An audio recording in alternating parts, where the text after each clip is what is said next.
অবশ্যই খাতায় নোট করবা, হ্যাঁ খাতায় নোট করবা, কারণ আমার বোর্ডটা ছোট তো আমার কিন্তু মুছে ফেলতে হবে, ঠিক আছে?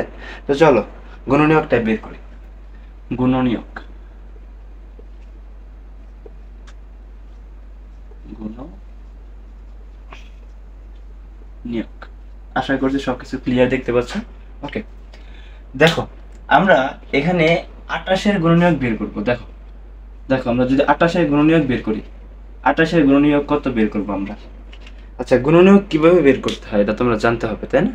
দেখো এই 28-কে কি কি সংখ্যা দ্বারা ভাগ করা যায় সেগুলো তার গুণনীয়ক, এবং যে 28 একটা সংখ্যা এটাই তার গুণনীয়ক। হ্যাঁ, এই 28 যে আছে এটাও হবে, এবং তাকে কি কি দ্বারা ভাগ করা যায় সেটাও কিন্তু হবে। ওকে, এসো দেখো 28-কে তুমি 1 দ্বারা ভাগ করতে পারবা কিনা? পারবা। 28-কে তুমি 1 দ্বারা ভাগ করতে পারবা না? পারবা। পরে দেখো 2 দ্বারা ভাগ করতে পারবা, কারণ 14 দুগুণে 28 হয়, তাই না? 14 দুগুণে 28 হয় না? হয়। তা 2 দ্বারা ভাগ করা যায়, তার মানে এটা হচ্ছে 28-এর গুণনীয়ক, রাইট?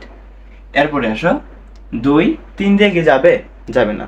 4 দিয়ে, 4 4 16, 4 5 20, 4 6 24, 4 7 28, 4 দিয়েও কিন্তু হয়।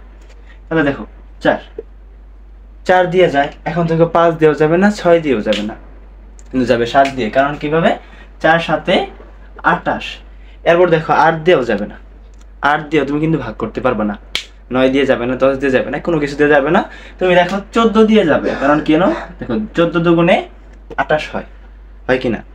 এবং 28 হবে, আর একটা হবে না। তুমি ক্যালকুলেশন করে দেখো, মিলাও, দেখো তুমি অ্যান্সারটা পেয়ে যাবে। এখানে 1 2 4 7 14 28 ছাড়া আর কোনো কিছু দ্বারা এই 28-কে ভাগ করা যায় না।